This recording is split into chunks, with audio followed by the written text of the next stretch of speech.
And there is new reporting this morning on what those plans look like. The Washington Post reports that the Pentagon has been planning a military deployment to Chicago for weeks in a model that could later be used in other major cities, according to officials familiar with the plans. It adds that the planning, which has not been previously disclosed, involves several options, including mobilizing at least a few thousand members of the National Guard as soon as September. The Post also reports that the use of thousands of active duty troops in Chicago also has been discussed, but is considered less likely at this time, according to two officials. Overnight, Illinois Governor J.B. Pritzker said in a statement, "There is no emergency that warrants the President of the United States federalizing the Illinois National Guard, deploying the National Guard from other states, or sending active duty military within our borders." Donald Trump is attempting to manufacture a crisis, politicize Americans who serve in uniform, and continue abusing his power to distract from the pain he is causing working families. On Friday, President Trump indicated that Chicago would be his next target, along with another Democratic-leaning city with a black mayor. The people in Chicago, Mr. Vice President, are screaming for us to come. They're wearing red hats, just like this one, but they're wearing red hats. African-American ladies, beautiful ladies, are saying, "Please, President Trump, come to Chicago." And so I think Chicago will be our next, and then we'll help with New York.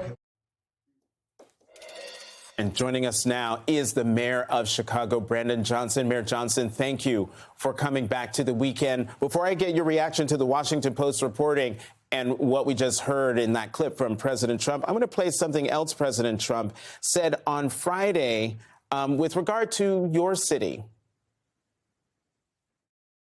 Chicago's a mess. You have an incompetent mayor, grossly incompetent. And we'll straighten that one out probably next. That'll be our next one after this. And it won't even be tough. Mayor Johnson? Yes. Your reaction to what you just heard. Yeah. Well, listen, the President of the United States of America has repeated this, petulant presentation since he has assumed office. And, if the reporting is actually true, what he is proposing at this point would be the most flagrant violation of our Constitution in the 21st century. The city of Chicago does not need a military occupation. That's not what we need. In fact, we've been very clear about what we need. We need to invest in people to ensure that we can build safe and affordable communities. That's what I've done as mayor since assuming office. It's unfortunate that this president is working overtime to divide in his attempt to conquer working families and to conquer cities across America. But this is clearly a violation of the Constitution, and we're going to remain firm and vigilant in our commitment to ensure that our democracy is protected and our humanity is secured. Mr. Mayor, it sounded like you said the White House had not been in touch with you at all about this. And I just want to make sure that I heard that right. That is correct. There has been no formal communications from the Trump administration to my administration. There's been no formal communications from the White House to our governor. At this point, again, this is all, I believe, an attempt to frighten and to raise anxiety across America. Here's what we're doing in Chicago. The fact of the matter is violent crime is actually down in Chicago. We've reduced homicides by almost 32%. Shootings and shooting victims, we've reduced that by nearly 40%. Robberies are down 35%. There is certainly more work to be done, but we are moving towards building the safest, most affordable big city in America. And what the Trump administration is attempting to do is to roll back the hands of time and take us to a time period in which we know from the Civil Rights era where Dr. King described this type of act as one of the three evils. The militarization of our society is not who we are as a country. And I'm going to remain firm and vigilant to make sure that we're actually doing the work that works. And what we have seen in Chicago, when we invest in people, we drive violence down. whether it's investing in youth employment, investing in affordable homes, and quite frankly, investing in our Detectives Bureau, where we have revamped our entire detectives division to be able to solve violent crime. And we have a clearance rate of almost 77, 76%. And so we're solving crime, we're reducing crime, we're investing in people, and that's what's working for the people of Chicago. Mr. Mayor, one of the things that we've talked about on this show a lot, and that me and Jonathan talk off air about a lot, is that this doesn't appear to be actually about crime. Because the cities that the president has talked about, these major cities, all of that crime has gone down. In Chicago, we have down 13.3% in year-to-date totals, 7.1% down in Washington, D.C., 4.9% in New York compared with last year. It's declining over and over and over again. You see Oakland, Los Angeles, and Baltimore, cities that the president has also talked about. I guess when you're talking about you're going to, you and the governor are going to protect the folks there, make sure that this doesn't happen. What are you guys planning to do? Maybe you don't want to tell us your plan, but folks, I think, watching want to know that there actually is something that folks can do because, you said it's unconstitutional, but we've seen this president ignore many things that folks have said are that weren't constitutional, and him going ahead and plowing ahead and doing them anyway. Yeah, well, again, look, the 10th Amendment is actually quite clear where states reserve rights. And that's something that's an important thing to note. And we will, take up legal action if necessary.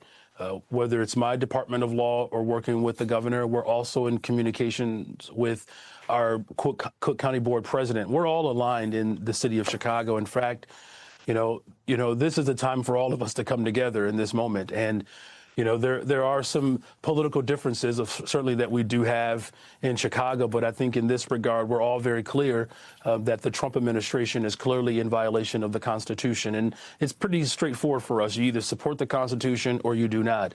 Those are the only two positions that you can take. And again, whether it's legal actions, as well as the community as a whole coming together to push back in a very dramatic way against this administration. Because, look, as I said before, we're doing the work here in Chicago, and you mentioned other cities around America, and whether it's, what Brandon Scott is doing, Randa Woodfin is doing in Birmingham, Justin Bibb in Cleveland, my other counterpart, Mayor Johnson in Milwaukee, Karen Bass, Barbara Lee. I mean, these are all strong leaders across this country that have made critical investments in affordable housing, youth employment, mental and behavioral health care services.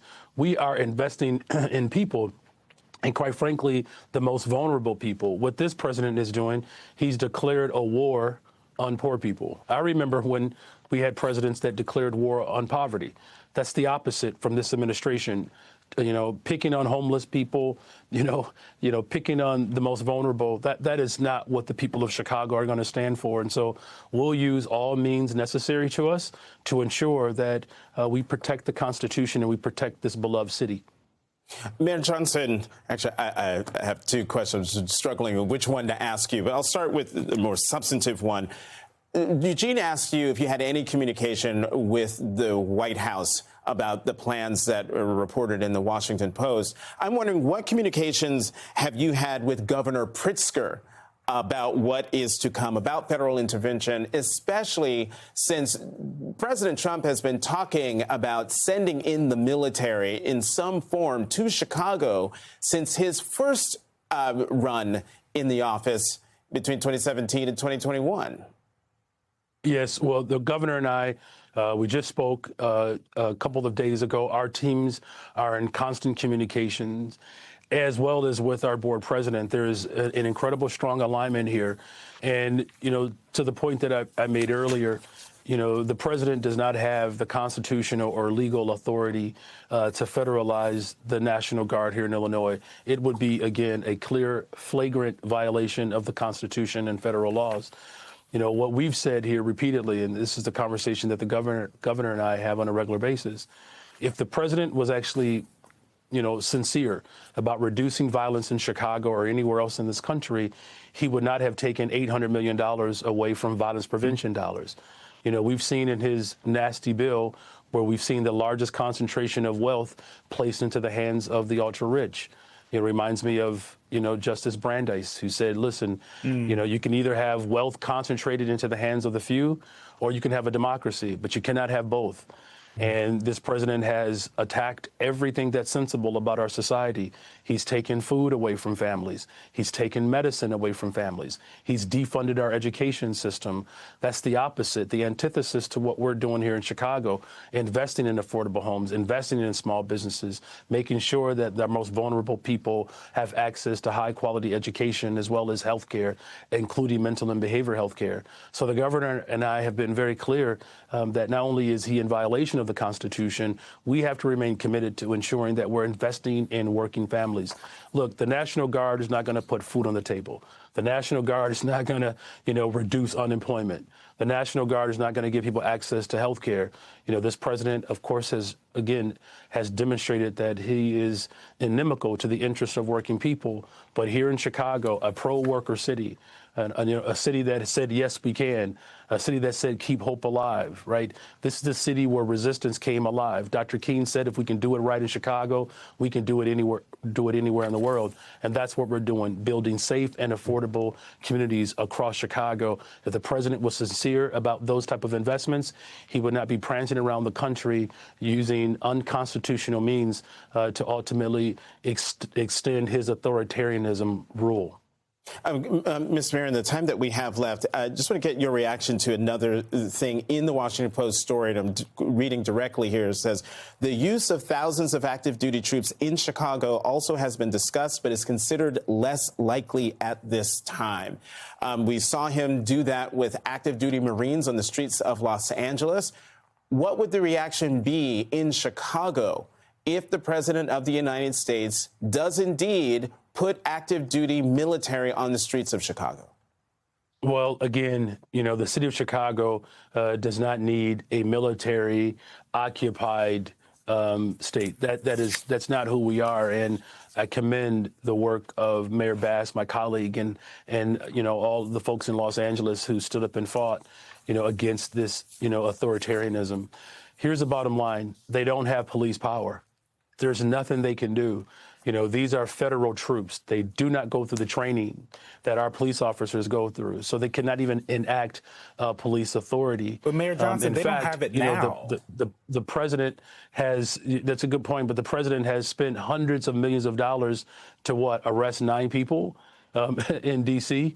That clearly he's demonstrated that he doesn't have a level of consciousness to understand what it takes to run cities, not to mention an entire country. And so, look, we're going to remain firm. We'll take legal action. But the people of this city are accustomed to rising up against tyranny. And if that's necessary, I believe that the people of Chicago will stand firm alongside of me as I work every single day to protect the people of this city. But Mayor Johnson, really quickly, I was trying to interject there quickly, but they don't have that power now, right? What we have seen is that this president and the administration are willing to stretch the bounds of everything. And so currently they don't have, policing power, but that may not be true for the foreseeable future. Anything could happen on the streets of Chicago if the president actually indeed puts, as he put it, regular military there. Well, that's why we're all in lockstep here in the state of Illinois. As I continue to work with the governor, the Cook County Board President, these are strong partners and elected officials, as well as our faith community, our business leaders. Look, the city of Chicago, one of the most diverse economies in the world, right? Again, a city that has been, founded and established on the values of working people. We're not going to surrender our humanity to this tyrant. I can tell you this. The city of Chicago has a long history of standing up against tyranny, resisting those who wish to undermine the interests of working people. We're not going to back down. We're not going to cower. We're not going to bend. We're not going to break. We are Chicago. We are the soul of America, and we will maintain that posture from now until. Mayor Johnson of Chicago, thank you so much for joining the weekend once again. Thank you for having me.